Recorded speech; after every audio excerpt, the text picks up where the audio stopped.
Buenas. Bueno, para mí es realmente un honor estar acá, en realidad con un economista tan relevante para el Perú, yo creo que para la región, y es alguien a quien conozco desde que empecé a estudiar economía, fue mi profesor cuando empezaba en esta maravillosa carrera. Bueno, yo quiero empezar por hablar por el tema que hoy día nos aqueja a todos, y esto no es solamente el Perú, sino es el mundo en realidad. Cuando yo estaba en la universidad y tú nos enseñabas, la inflación era una cosa enorme, ¿no? Era el problema. Pareció que nos habíamos librado de ese problema. Se logró de alguna manera estabilizar los precios en el mundo y en el Perú. Y era algo de lo que no nos preocupábamos porque en realidad ya parecía resuelto. Hoy día todo nos pasa en las empresas que nos tenemos que preocupar de la inflación, ya los presupuestos tienen que ser en términos reales, estamos regresando a lo que parecíamos ya no era un problema. No estamos pues en esta situación hace 20 años y esto es un tema global. Yo quería preguntarte, ¿cómo que se originó esto? ¿Qué cosa es lo que ha originado que el mundo, por lo menos el mundo que tiene, el mundo libre, empiece a enfrentar temas de inflación que creía ya resueltos? ¿Cuál fue el rol de los bancos centrales en resolver el tema de la inflación y cuál será el rol de los bancos centrales hoy día para tratar de regresarnos a esa estabilidad que hoy día extrañamos? Bueno, ante todo quiero agradecer la invitación de CADE.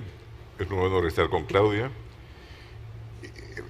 Realmente estamos con niveles de inflación bien altos. El de Alemania es el más alto desde la Segunda Guerra Mundial.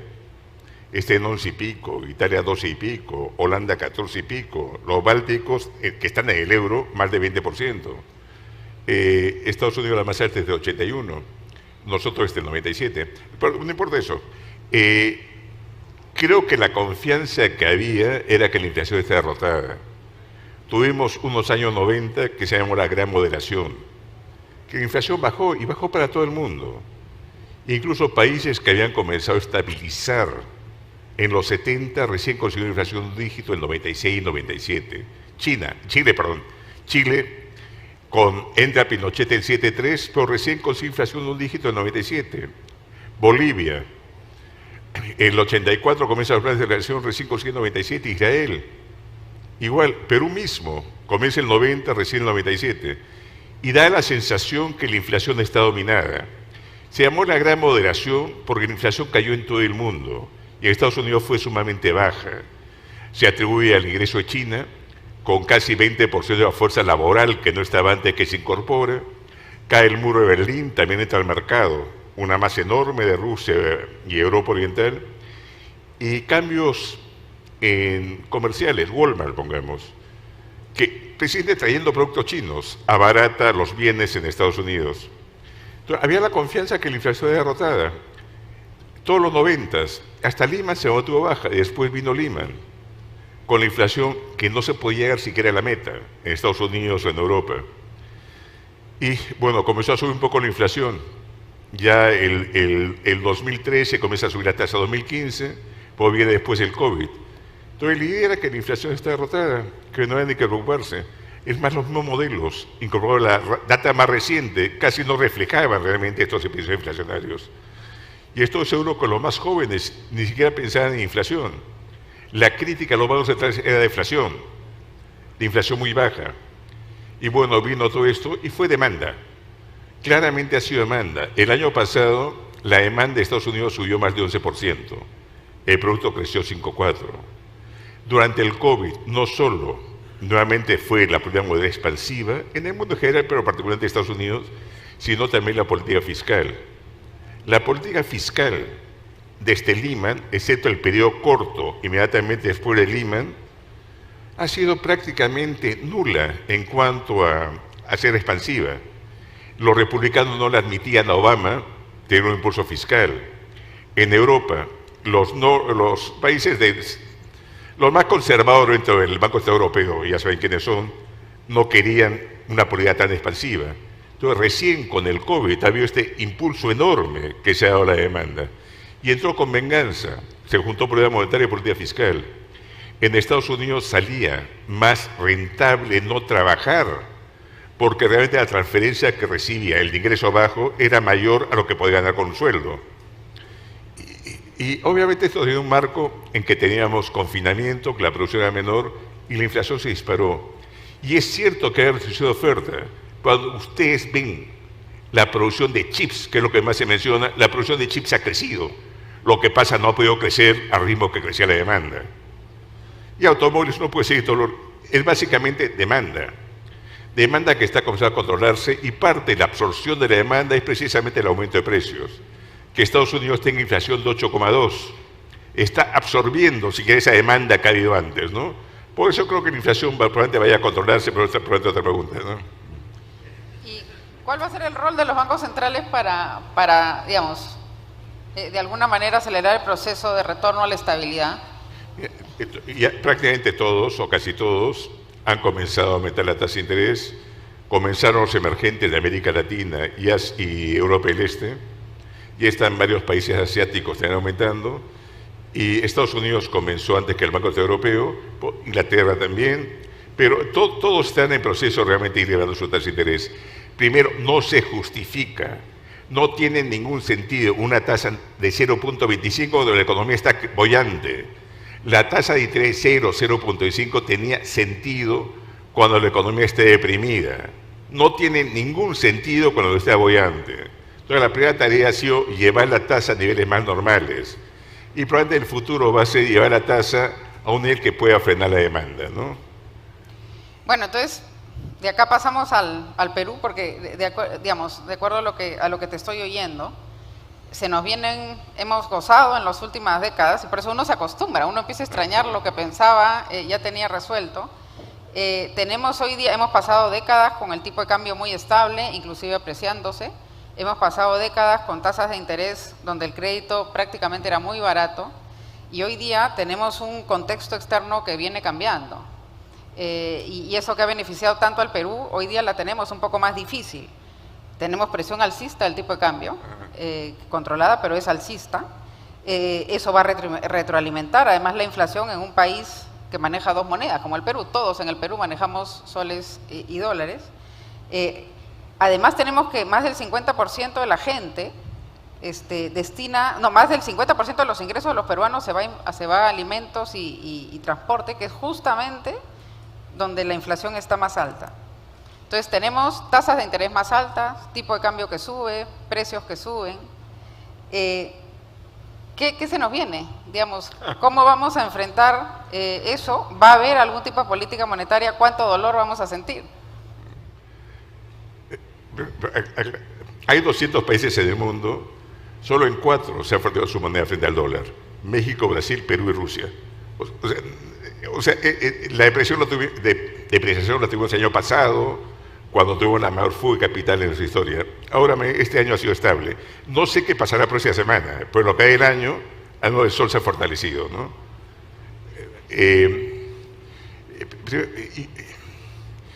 Las tasas... Es difícil pensar qué va a pasar. Pero tal vez comenzar con Estados Unidos y después entro a Perú. En Estados Unidos, si uno ve las proyecciones de crecimiento norteamericano, de los principales bancos de inversión, Banco Mundial, BID, OCDE, en todos expresan crecimiento. Solo hay 2 bancos de inversión que proyectan crecimiento negativo el próximo año. Uno menos 0,5, el otro menos 0,1. Estados Unidos puede que salga sin recesión. O sea, lo que sea un soft landing, aterrizaje suave. Y es lo que ha pasado siempre. Los mercados no sé por qué piensan que siempre lleva a recesión. Blinder, un economista muy conocido que ha sido miembro y director del Banco Central Norteamericano también, ha publicado un libro recientemente de historia fiscal y monetaria del 6-1 al 2021. Y se puede ver varios casos de ajuste de política monetaria que no han causado recesión. Es el escenario todavía creo mayoritario o casi mayoritario. El otro que viene es lo que da recesión suave, soft recession, que estas caídas menos 0,1, menos 0,3, menos 0,5. La economía norteamericana está tan fuerte que casi ni se notaría si efectivamente el crecimiento es menos 0,3. Está fuertísima. La demanda mayor está fuertísima. Las proyecciones del Banco Central Norteamericano, el desempleo, que la última cifra es 0,7, podría subir hasta 4,7, que es un desempleo que no es nada malo. O sea, es de repente un poco más alto que el de largo plazo, pues no es una cosa de recesión grave, nada de eso, ¿no? Y solo una minoría, creo, muy pequeña, 4 o 5%, piensa que puede haber una recesión mayor. Y en el caso peruano, bueno, vamos a pasar a América Latina, Chile, Colombia, sí probablemente van a tener que frenar la economía mucho porque la demanda se le dio de las manos. El año pasado no solo tuvo el retiro del Fondo de Pensión de Chile, sino Piñera, para tratar de evitar que el Congreso diera la norma, comenzó a dar bonos, no 2020, sino 2021. Entonces, el aumento de demanda, porque además se aprobó el retiro de fondos.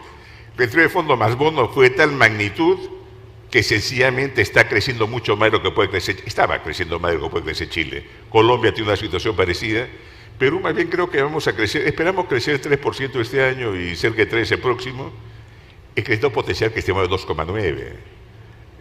O sea, realmente vamos a crecer casi lo que es el potencial de la economía.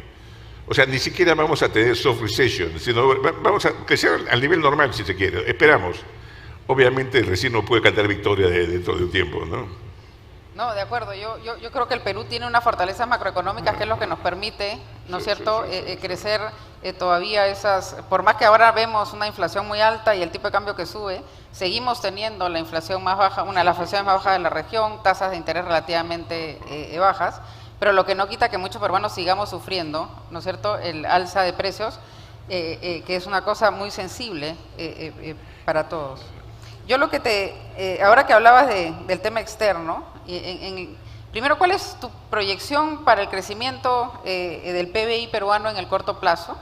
¿Y cuánto influyen los factores externos versus los internos?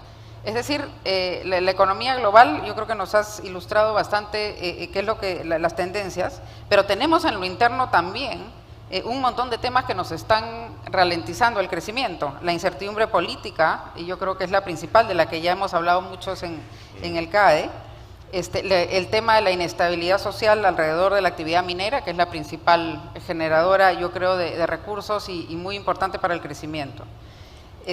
¿Cuánto pesan los factores internos versus los externos y qué esperas entre esta mezcla de fuentes de crecimiento? ¿Cuánto esperas que crezca el Perú este año y el próximo? ¿Cuánto espera el Central? El alimento ha crecido 12%, en Colombia 29%, para que tenga una idea, ¿no? Segundo, la gente sustituye alimentos. Entonces, el impacto sobre el bienestar es un poco menos grave de lo que parece indicar las cifras. Uno compra alimentos que subió menos, obviamente, ¿no? Pero bueno, no es el punto. El primer semestre tuvimos una tasa de crecimiento alta, consumo creciendo más de 5%, manufactura no primaria creciendo más de 6%. Segundo semestre esperamos que se ralentice. Nuestra última proyección de reporte de inflación es 3%. Usualmente las proyecciones han sido acá 3 meses, pero lo que sí digo es si hay un sesgo al alza o a la baja. Realmente no hay ningún sesgo ni al alza ni a la baja. Estamos en 3%. ¿Qué ha compensado últimamente? ¿Por qué bajó nuestra proyección inicialmente? Porque minería fue golpeada. Estas paralizaciones de varias minas no estaba en esa magnitud en las proyecciones nuestras.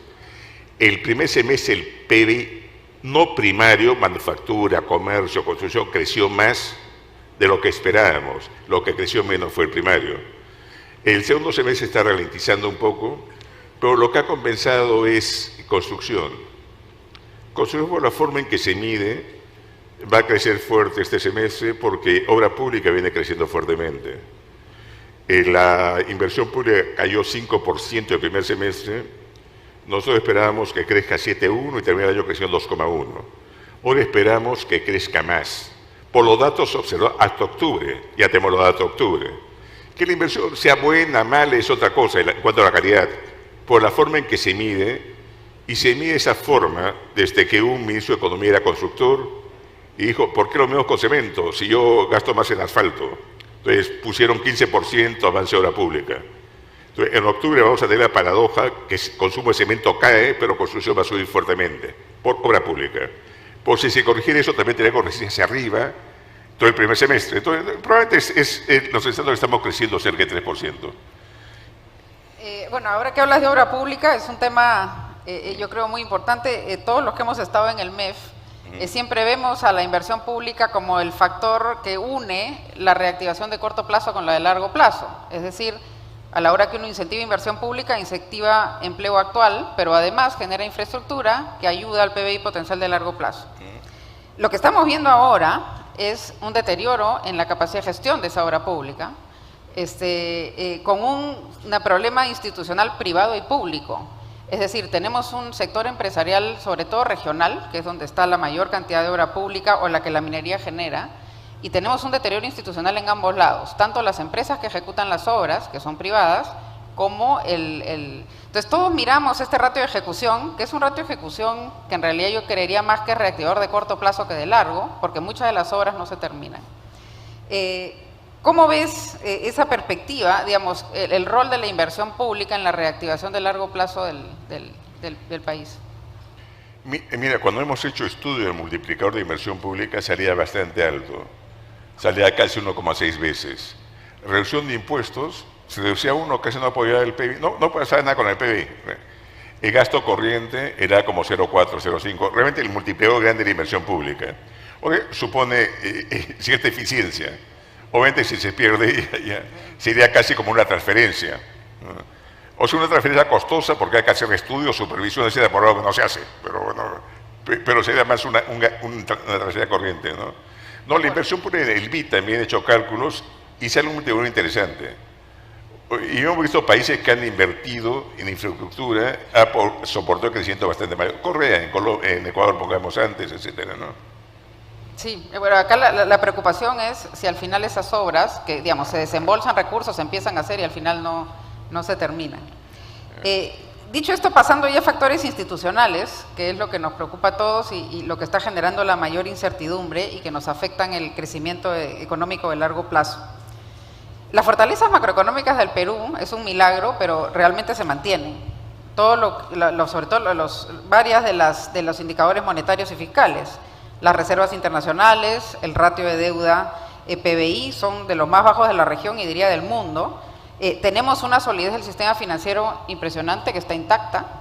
Y las instituciones económicas, el Banco Central, la Superintendencia de Bancos y el Ministerio de Economía, a pesar de todas las complicaciones, han mantenido una institucionalidad y unas autoridades que han sido muy sensatas en lo técnico y en lo político. Tú eres un ejemplo de ello. Y también lo que ha venido sufriendo el MEF, vemos que hemos tenido líderes sensatos. Entonces, la economía peruana aguanta, ¿no? Pareciera que tú mismo nos hablabas de que muchos indicadores han sorprendido al alza.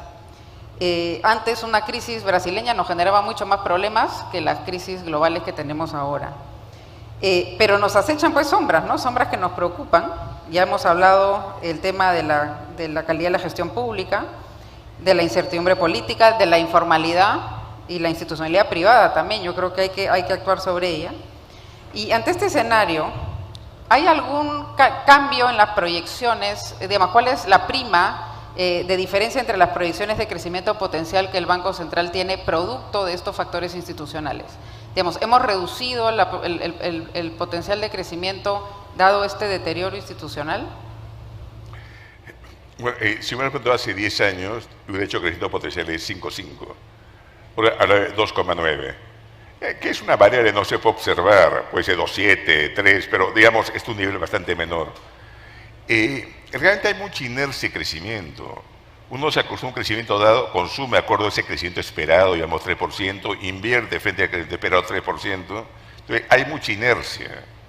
Este es el caso que usted utilizó durante el Brexit. Hace 4 años todo el mundo advertía que iba a afectar fuertemente la economía. Recién este año está afectando, 4 años después. Y esta inercia se mantiene. Lo que sí creo que puede haber un deterioro paulatino. No sé por qué está conversando. Me hizo recordar una frase del general MacArthur, ¿no? All soldiers don't die, they just fade away. El crecimiento no desaparece bruscamente, simplemente va ralentizándose en el tiempo, ¿no? Pero creo que es un proceso largo. ¿Qué hacemos? ¿Qué hacemos los empresarios? ¿Qué hacen esas autoridades, el MEF, el Central, la SBS, para tratar de paliar este deterioro? El crecimiento potencial, que han dicho todos más o menos lo mismo que repetía casi cualquiera, ¿no? Un servicio público más eficiente, mejora la gestión pública, inversión en infraestructura inversión en educación, promover innovación, que también lo he mencionado acá. O sea, todos los factores han sido mencionados, el problema es cómo se concreta, ¿no? Pero están ahí, han sido puestos en la mesa de una forma u otra. El problema es más fácil decirlo que hacerlo también, ¿no? De acuerdo. Yo quiero hacer una pregunta ya más a la persona, menos al presidente del Banco Central.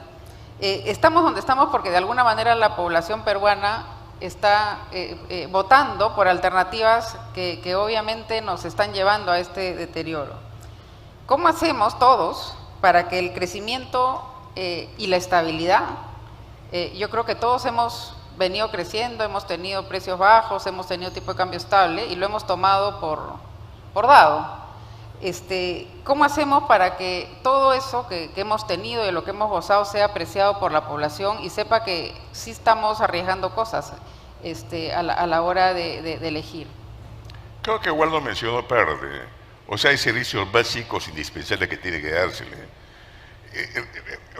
Me lo mencionó también Fernando Zavala. O sea, con educación, esa salud, ¿qué puede esperarse? Si los servicios básicos más esperados no se le proporcionan a la población, no es sorprender que esté descontenta. Y realmente tenemos los ingresos para estar brindando mejores servicios. Hay muchas veces los cuellos son institucionales. Y con los institucionales no necesariamente son del sector público nomás, pueden ser sindicatos del sector. Hay que hablar siempre más importante son los alumnos que los sindicatos o los enfermos que los sindicatos, etcétera, ¿no? Pero sí es una tarea urgente.